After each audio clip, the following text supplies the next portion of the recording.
Perspective cosmique sur la défaite de la Cabale. David Wilcock, 27 octobre 2014. Après une dizaine de semaines sabbatiques plus que nécessaires, nous revoici, avec un message d'espoir, de positivisme en un avenir dépassant nos attentes les plus folles. En dépit des gros titres, nous voyons en ces temps, est-il possible que nous assistions à l'accomplissement d'un vaste plan cosmique, avec un résultat remarquablement positif? Les films hollywoodiens exposent la Cabale comme jamais auparavant, ce qui suggère qu'un grand changement très positif est en cours. Attachez vos ceintures et préparez-vous pour le décollage. Cliquez ici pour aller directement à l'information sur toute la journée de l'événement de David ce samedi 1er novembre, à Sedona. Les choses semblent virer folles, ou est-ce le cas? Il ne fait aucun doute que la vie sur Terre est de plus en plus insensée et imprévisible en même temps. C'est là une façon polie de le dire. Plus crûment, il semble que tout et tout le monde est en train de virer fou. Est-ce cela? Le ciel nous tombe-t-il sur la tête? Allons-nous tout mourir? Devrions-nous tomber à genoux et pleurer pour nos mères? Ebola est-il un méchant virus qui va cruellement manger notre chair avant que les vers n'en aient la chance dans un autre 50 ou 100 ans? Devinez quoi? Vous êtes sur le point de lire un message d'espoir, non pas de peur et de malheur. Si vous voulez de la porno de peur, vous êtes à la mauvaise place. Il y en a plein déjà ailleurs si c'est ce que vous cherchez. Il suffit de lire les titres, ou de regarder les nouvelles sur le câble. Ils vont certainement vous en remercier. Ils ont besoin d'argent. La structure du pouvoir s'effondre. De l'intérieur et l'extérieur, il existe une alliance internationale qui est en train de jeter par terre la structure dite puissance Illuminati, et celle-ci s'effondre également au sein même de ses propres membres. Messages prédisant des arrestations dans les hauts niveaux Cabale ont finalement fait leur chemin dans de grands films. La grande finale n'est pas encore arrivée, mais il y a tellement de nouvelles informations pointant dans cette direction, jour après jour, que nous en sommes submergés. Il semble qu'il s'écrit de 12 à 25 fois plus d'articles de journalisme de vérité sur une base quotidienne maintenant qu'il y a encore seulement 4 mois. Tant de choses se passent, tout en même temps, qu'il est impossible de se garder à jour, ou même espérer écrire sur tout cela. Pour le moment, il y a des histoires très importantes qui semblent exiger notre attention première. Comme vous êtes sur le point de voir, des messages prédisant des arrestations dans les hauts niveaux Cabale ont finalement fait leur chemin dans de grands films. Le « Je te l'avais dit » a déjà commencé depuis les révélations de Snowden en juin 2013, un beaucoup plus grand nombre de gens se sont réveillés aux vérités fondamentales que nous révélons ici depuis des années. Il semble certainement y avoir un gouvernement de l'ombre travaillant dans les coulisses contrôlant le système financier, les médias, les entreprises, les militaires et les élus. Des mots comme Bilderberg, Nouvel Ordre Mondial, les Illuminati et la Cabale semblent tout être assez interchangeables à ce point, pour un nombre toujours croissant de personnes. Hitler était peut-être le partisan le plus visible de ce genre d'ordre du jour, mais l'infrastructure derrière lui n'est simplement pas disparue après la Seconde Guerre mondiale. Il est plus facile de tromper des grandes masses de peuple qu'un petit nombre.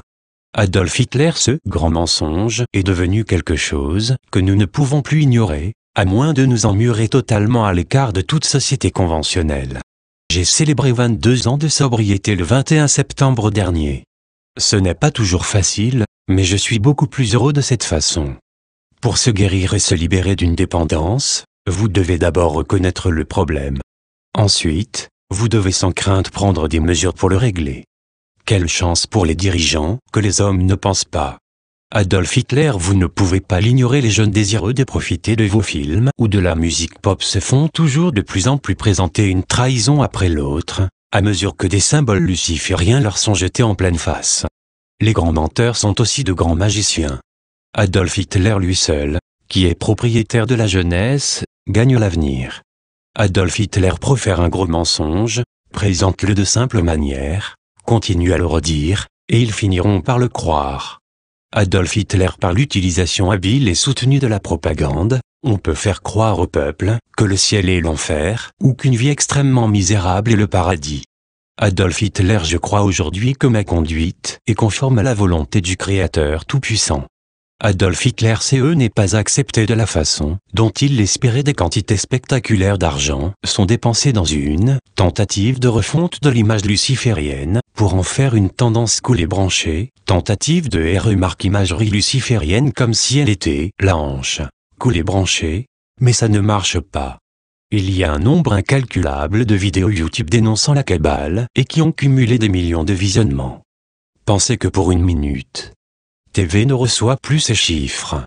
La vérité est, Kesha dans son vidéo, Yeyoon, dont elle a dit qu'elle avait été forcée à faire Katy Perry spectacle, Dark Horse, au Grammy une identité d'équipe, formée autour de ces images et symboles à mesure que nous avançons, vous verrez la preuve qu'un groupe puissant de personnes ont formé une identité d'équipe autour de cette sombre imagerie.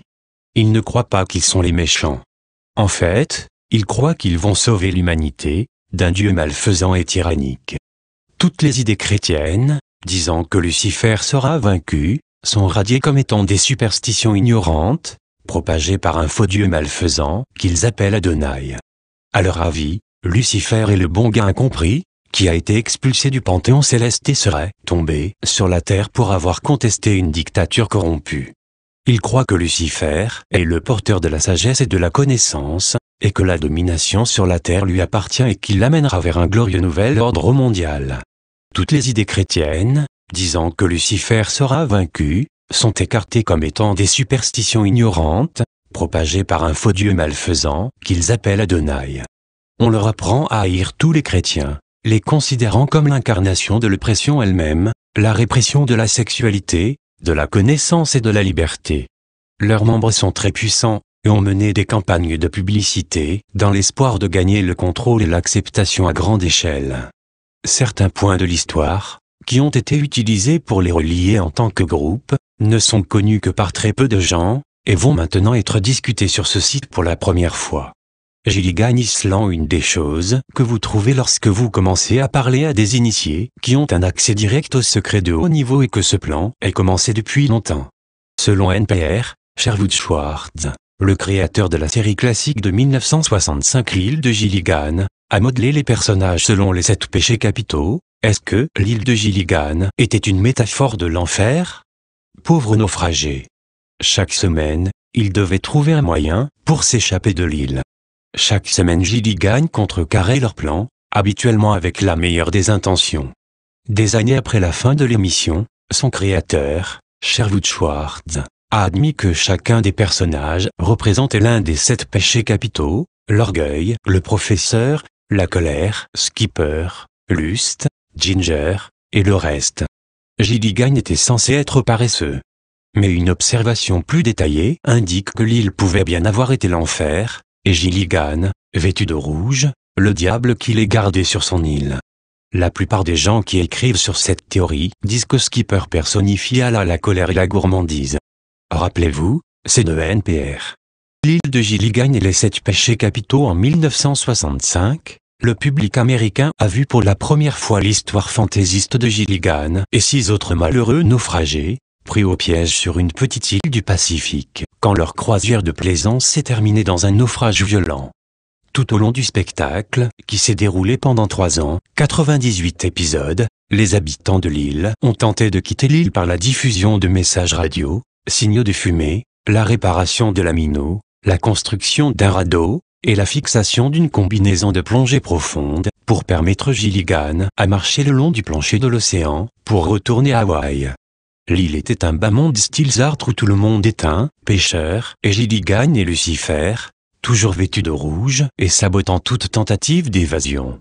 Ils ont été visités par des chasseurs de têtes, le pilote rebelle d'un transatlantique, et les astronautes dans une capsule revenant de la Lune. Une émission spéciale sur l'île avec toute l'équipe Harlem Globetrotter. Pourtant, les naufragés étaient étrangement incapables de sortir de l'île, apparemment voués à passer l'éternité en compagnie les uns des autres. En fait, ce qui semblait être parfaitement désarmant, si ce n'est un peu frustrant, la comédie de situation est une représentation d'un bas monde style Sartre, dans lequel les personnages représentent les 7 péchés capitaux, forcés dans les jours après l'Armageddon, sous la forme de l'inondation, à vivre dans le tourment incessant les uns avec les autres. Les téléspectateurs sont témoins de la damnation éternelle des personnages à travers Gilligan, un nom écossais dérivé de Gilly, un guide de chasse ou de pêche. Symbolisant aussi le péché de paresse, Gilligan a chuté parmi les autres pêcheurs de par sa propre incapacité ou sa réticence à s'échapper. Dans le spectacle, il est presque toujours Gilligan qui sabote involontairement les tentatives de sauvetage des naufragés. Pourquoi soulever cette question?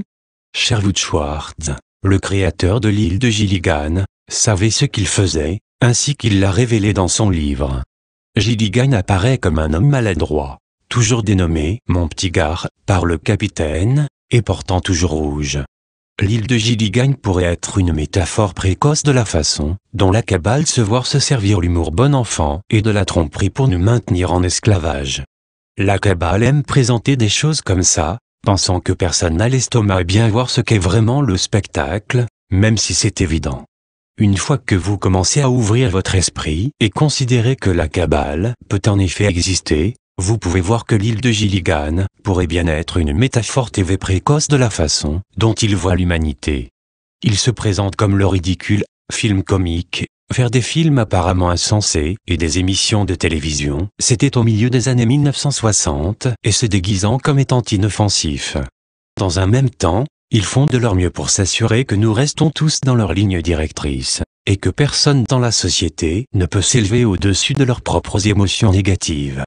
Ce même concept a été, sans doute, redémarré de façon beaucoup plus sombre et irritante comme la série épique perdue. 3 mots. Les choses deviennent très surréalistes ces jours-ci. Tout ce que nous pensions savoir a été réécrit, semaine après semaine. Il n'y a plus une telle chose dite, personne moyenne.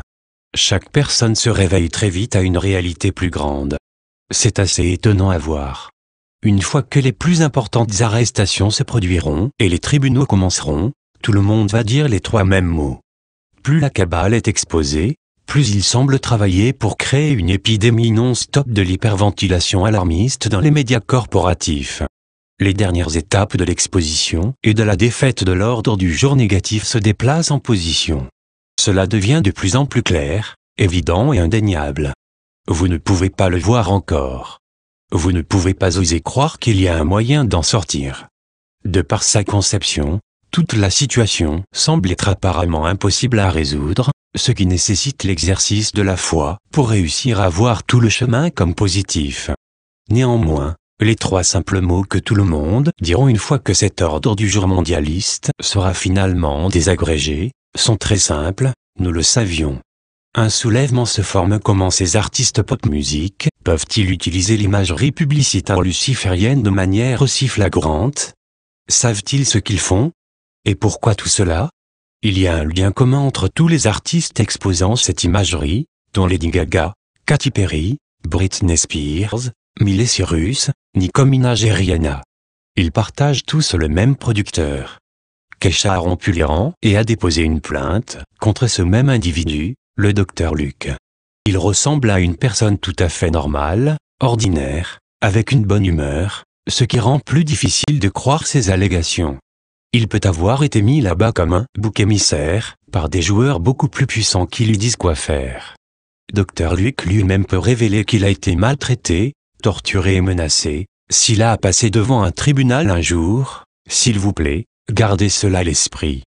Fait très intéressant, la mère de Kesha dit, Kesha et ses amis, comme Lady Gaga, vont vraiment rendre tout cela public.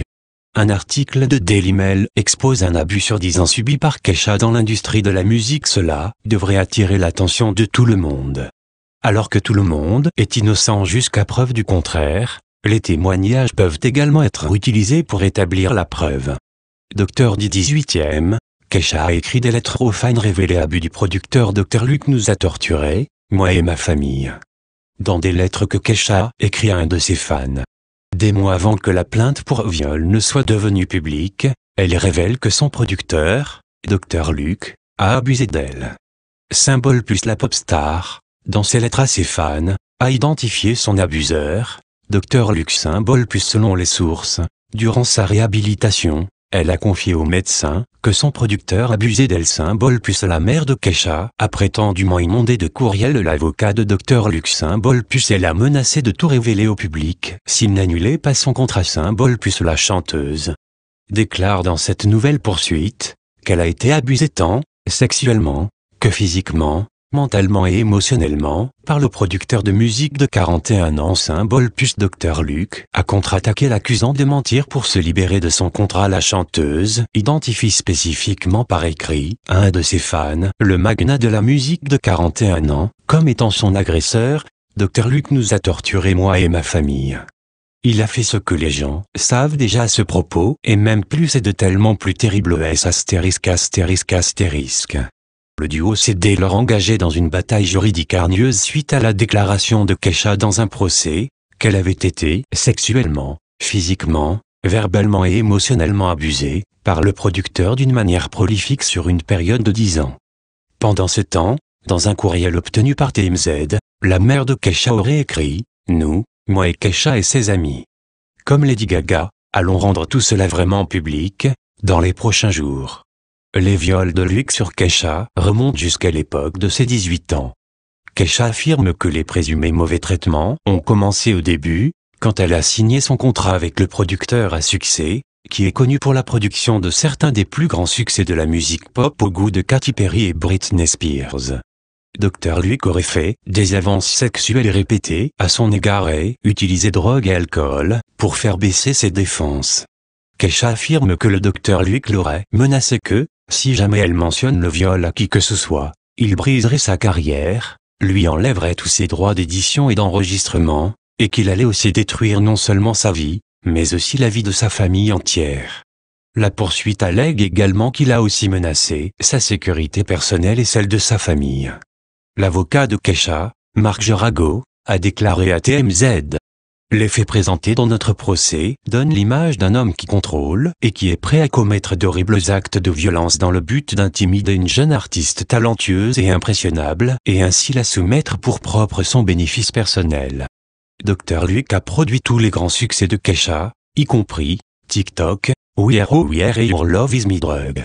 Il a également produit des centaines de hits pour d'autres artistes, y compris Roar, California Girl et Teenage Dream par Katy Perry, ainsi que Tease the World and Hold et Against Me par Britney Spears. Il a également travaillé avec Tyler Cruz, Bob, Jessie J, Florida, Miley Cyrus, T, Nicki Minaj, Juicy J, Rihanna et Shakira. Il a été nominé pour un Grammy Award comme le producteur de l'année lors des 53e Grammy Awards pour son travail sur l'album Teenage Dream de Katy Perry.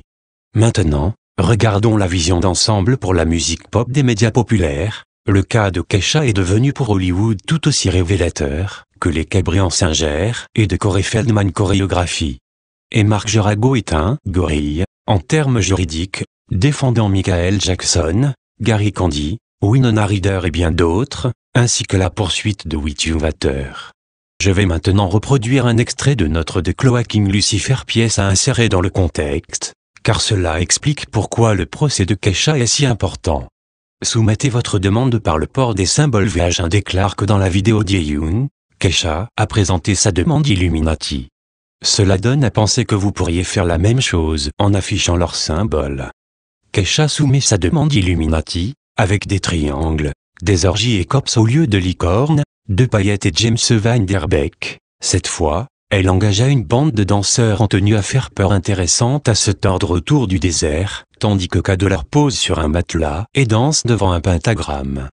Cela est génial. Est-ce que Kesha fait partie des Illuminati? Est-elle impliquée dans une sorte de sorcellerie? Ou est-elle simplement super à la mode? Nous ne le saurons jamais vraiment, mais la nouvelle vidéo de Superworm d'Yeon dispose d'une énorme quantité de géométrie tout à partir du triangle magique au pentagramme mystique. Et laissez un eyes, les yeux qui voient tout, entre les deux. Toute propagande doit être populaire et doit être au niveau de compréhension du moins intelligent de ceux qu'elle cherche à atteindre. Adolf Hitler et alors, il y a eu Sandy Hook, et CE n'était dès là plus si génial. Lorsque nous avons cliqué sur la version YouTube de cette vidéo après sa sortie, presque chaque commentaire a été un furieux dynamitage contre KE Dollar la traitant de BTCH Illuminati. Sans aucun doute, une partie de ceci a débordé sur sa vie personnelle. En plusieurs instances probablement, elle avait été confrontée agressivement directement en public. Dans un éclat de caractère sans précédent, KE Dollar a dit qu'elle avait été forcée de faire la vidéo luciférienne d'Yeon. De toute évidence, Le contre-coup qu'elle a reçu pour avoir soumis sa demande fut incroyable. Puis est survenue la fusillade dévastatrice de Sandy Hook dans une école. Dans un rare, presque sans précédent, éclat de caractère, qui aurait pu facilement provoquer qu'elle se fasse tuer, Kyle Delara est venue nous dire qu'elle avait été forcée de le faire. Kesha affirme avoir été forcée à chanter Daejeon. Kesha a tenté de se distancer de sa propre chanson Daejeon dans le sillage du massacre de Sandy Hook à Elementary School. La chanteuse, dans son franc-parler, a fustigé sa chanson à succès Daejeon, qui a été retirée d'un grand nombre de listes de lecture radio après les tirs de la semaine dernière, prétendant qu'elle a été forcée de chanter les paroles controversées et qu'elle a toujours pensé que le contenu était inapproprié. Dans un message qu'elle a écrit sur sa page Twitter lundi, la chanteuse populaire de 25 ans a dit « J'avais mes propres réserves avec Daejeon pour cette raison. Je ne voulais pas chanter ces paroles, mais j'y ai été forcée. » Tout cadre dans un plan parfait lorsque la culture dominante, telle que les films et la musique pop, propose ces images de manière aussi flagrante. Des individus très riches sont obligatoirement impliqués. Il en coûte des millions de dollars pour construire ces artistes en superstars. La promotion de ces symboles et thèmes est évidemment intentionnelle. La preuve est faite que les grandes vérités épiques nous sont cachées. Comme nous l'écrivions dans Tyrannie financière, cette imagerie est également apparue dans les cérémonies les plus vues sur la Terre, notamment les Jeux Olympiques, le spectacle de mi-temps du Super Bowl et les Grammy. Cela peut vous sembler effrayant. Je le comprends. Comme l'a dit Hitler, le grand mensonge est en fait le pari le plus sûr, parce que personne ne peut croire qu'il est vrai. Cependant, je pense qu'il est nécessaire, et libérateur, d'exposer la vérité. Je recommande un recul et de considérer ceci comme tant de l'information, un casse-tête à résoudre, et de vous donner la permission de ne pas en avoir peur. D'un point de vue impartial, ce que nous voyons est la preuve indéniable qu'il y a de grandes vérités épiques qu'on nous cache. La meilleure partie, en autant que je suis concerné, est que la quantité d'informations cachées de ce drame mondial est beaucoup plus importante du positif côté que du négatif. Rien de ce qui se passe en ce moment n'est laissé au hasard. Nous ne sommes pas sur le point de voir une perte historique de vie à l'échelle mondiale. Tout cela fait partie d'un plan parfait. Une initiation globale structurée. Nous allons traverser un processus d'initiation globale structurée, et qui aura des résultats positifs prodigieux. L'ennemi est vrai, ainsi que le héros. Le héros, c'est vous. Pardon et compréhension, si vous pouvez regarder ceci sobrement, et ne pas diaboliser les personnes prises au piège dans ce groupe, c'est que vous suivez courageusement les enseignements de Jésus et des autres grands maîtres. Le pardon et la compréhension, c'est là le chemin à traverser. Ne pas rejouer les mêmes vieux cycles de l'étiquetage des autres à les traiter de monstres, de sous-hommes, qui ne méritent que la mort. Une fois que nous comprenons que ce groupe est très réel, et que la plupart de ses membres se sentent piégés craignant pour leur vie, l'histoire devient très différente. Le pardon et la compréhension, c'est là le chemin à traverser, ne pas rejouer les mêmes vieux cycles de l'étiquetage des autres, à les traiter de monstres, de sous-hommes, qui ne méritent que la mort. Selon divers initiés, il semble y avoir plus d'1 million de personnes qui sont directement impliquées d'une certaine façon dans ce groupe. Si certains d'entre eux veulent s'avancer et arrêter la violence, il faut leur donner une chance. Je pense qu'il y a ici un plan cosmique supérieur à l'œuvre.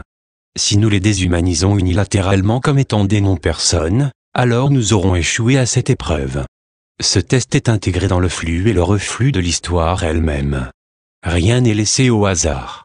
Il y a une histoire écrite dans l'histoire.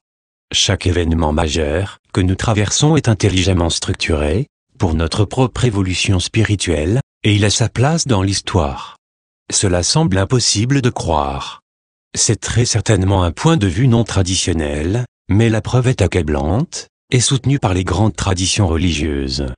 La confrontation finale. Nous sommes maintenant dans la confrontation finale, dans l'histoire, l'épique face-à-face du héros avec l'ennemi, face-à-face à ses plus grandes peurs, juste avant la victoire. Chacun de nous connaît ceci directement à un niveau personnel. De plus en plus, nous aurons à faire face, que cela nous plaise ou non. Une fois que nous sommes prêts à regarder la vérité, nous entrons dans le voyage du héros, et la possibilité d'une évolution spirituelle massive positive apparaît.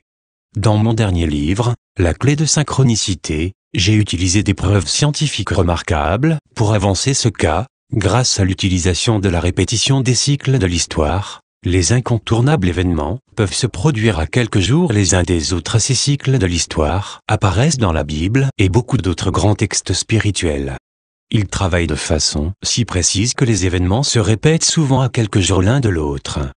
Guerres, conflits et scandales, ainsi que des défaites remarquables des méchants et des percées dans la liberté, se produisent sur un calendrier très précis. Ces événements ne sont pas nouveaux. Ils ne sont pas originaux. Notre apparent libre arbitre danse, avec une perfection remarquable, suivant une histoire épique préétablie. Cela peut se produire dans les gouffres des temps historiques, qui sont de portée très vaste, y compris les cycles de 539 et de 1160 années. De plus, les mêmes personnes se réincarnent, qui font des choses très similaires, et ayant des faces très similaires, y compris Hitler, Richard Nixon et Jimmy Carter. Hannibal et Hitler, même visage, mêmes invasions, même terre, mêmes événements, à exactement 2160 ans d'intervalle. Autres exemples précis, pour lesquels les ressemblances faciales n'ont pas encore été établies, figurent Jeanne d'Arc et Johann von Beysen, qui devint plus tard Bill Clinton. Dans le cas de Hitler, Nixon et Carter, leurs actions se répètent avec une précision étonnante dans un âge du zodiaque, à savoir 2160 années. Les 12 âges du zodiaque s'additionnent pour donner la grande année de 25 920 années terrestres. Ce cycle est d'une extrême importance dans la compréhension de la grande image cosmique. La civilisation humaine semble évoluer brusque sursaut à la fin de ces unités de temps d'environ 25 000 ans. Et le prochain méga-événement est en train de se passer en ce moment même. Cela ne va peut-être pas exactement comme nous l'avions prévu, mais nous sommes là. Dans les cas de réincarnation de Jeanne d'Arc, Bill Clinton et d'autres, ils ont réapparu très précisément à un quart de l'ère du zodiaque. Comme nous allons discuter un peu plus tard, ceci arrive très probablement à tout le monde, pas seulement aux personnalités mondiales influentes.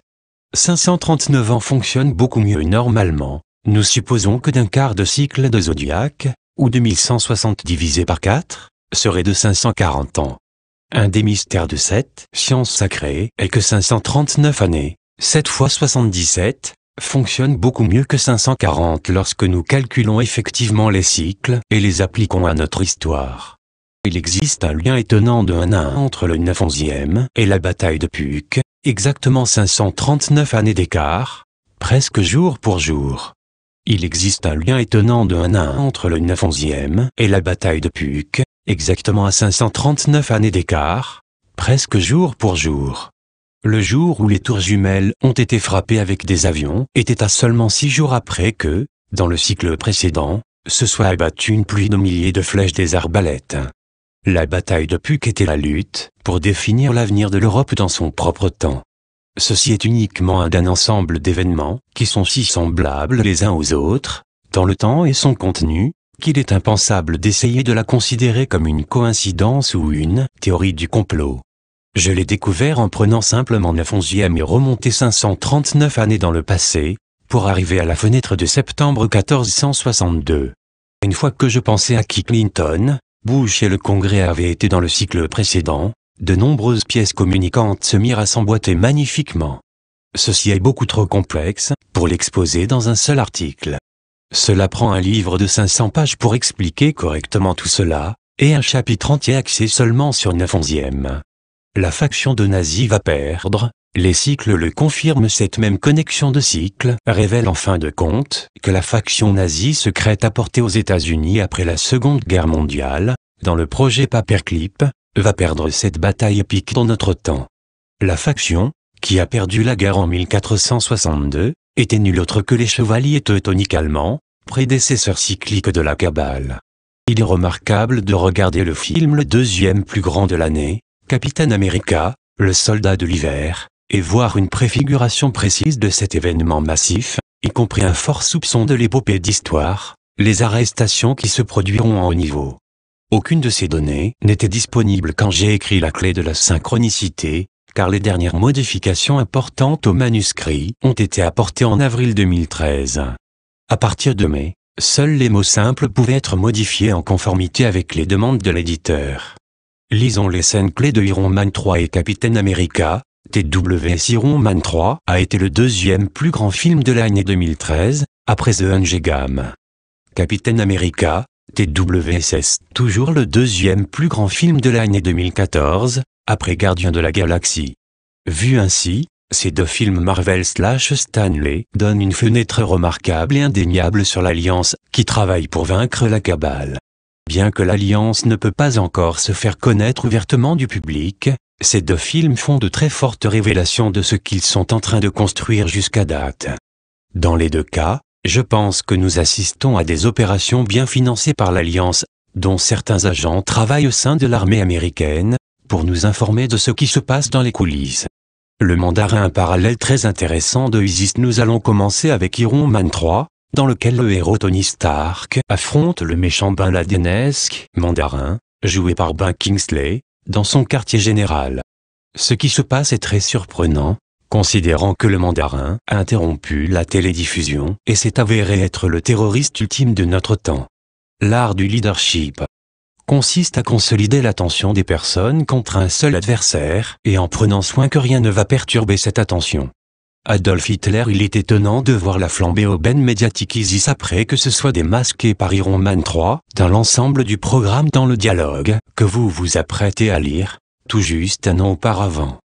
Personne dans les médias de masse n'a osé parler de l'étonnante similitude entre le scénario Isis et le mandarin dans Iron Man 3.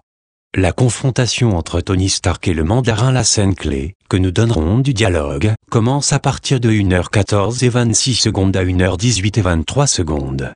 Le personnage de Robert Downey Tony Stark fait irruption dans le repère du mandarin, seulement pour trouver celui-ci au lit avec de superbes femmes en buvant de la bière. Notre dialogue commence au moment où Tony Stark surprend un mandarin très ivre et braque un revolver sur lui. TS. Hey. M. Putain, bordel. TS. Ne bougez pas. M. Vous voulez quelque chose, prenez-le, bien que les canons sont tous faux, parce que ces branleurs ne sont pas foutus de me faire confiance avec des vrais. TS. Quoi? M. Et, vous avez envie d'une de ces poulettes, femme dans la salle. TS. J'en ai assez entendu. Ce 3 n'est pas vous. Vous n'êtes pas le mandarin. Le vrai mec. Où est le mandarin? Où est-il? M. Ouah. Il est ici. Il est ici, mais il n'est pas là.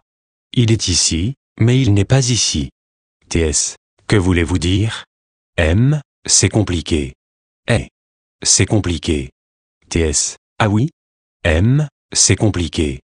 TS. C'est compliqué. Mesdames, sortez. Sortez du lit. Allez dans la salle de bain. Pour mandarin, asseyez-vous. Mandarin tente de ramper. Tony tire là où il va. Mandarin se redresse. M. Mon nom est Trevor. Trevor Clattery. TS. Que faites-vous? Que faites-vous? Vous êtes un leurre ou un double? Non. M. Je ne suis pas une doublure. Absolument pas.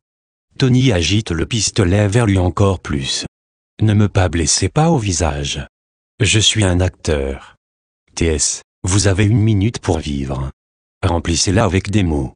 M. Juste un rôle. Le mandarin, vous voyez? Il n'est pas réel. TS. Alors comment êtes-vous arrivé ici, Trevor? M. Eh bien, un petit problème avec, des substances, et je me suis retrouvé, à faire des choses, pas de manière à ce sujet, dans la rue, qu'un homme ne doit pas faire. TS. Et ensuite? M. Alors, ils m'ont proposé le rôle, et ils savaient au sujet des médicaments. TS. Ils ont dit qu'ils vous descendraient. M. Ils ont dit qu'ils me donneraient plus. On m'a donné des choses. On m'a donné ce palais. On m'a donné de la chirurgie plastique. On m'a donné des choses. Il s'endort, ronflement. TS. Venez-vous juste de vous endormir? Il le frappe. M. Non, et un beau bateau. Et le fait ils avaient besoin de quelqu'un pour prendre le crédit pour des explosions accidentelles. TS. Killian. M. Killian. TS. Il vous a créé. M. Il m'a créé. TS. La menace terroriste de sur-mesure. M. Oui. Son groupe de réflexion pensait à ça. La pathologie d'un tueur en série. La manipulation de l'iconographie occidentale. Prêt pour une autre leçon. Blablabla. Il tend une bière à Tony. Tony refuse. En raison de ma performance, j'ai amené le mandarin à la vie. TS. Votre performance? Où les gens sont morts? M. Non. Ils ne le sont pas. C'était des costumes. Un écran vert. Honnêtement, je n'étais pas loué pour la moitié de la scène. Quand je l'étais, c'était la magie du cinéma, de l'amour. TS. Je suis désolé, mais j'ai un meilleur ami qui est dans le coma et il risque de ne pas se réveiller. Donc, vous allez avoir à répondre de cela. Vous allez encore vers le bas, mon pote. Vous sous. Un serviteur attaque par derrière, frappe Tony. Tout cela semble très familier. Le commentaire du mandarin au sujet de l'écran vert est particulièrement intéressant, étant donné que même les médias traditionnels ont dû admettre que les experts pensaient que les vidéos de décapitation Isis étaient faux.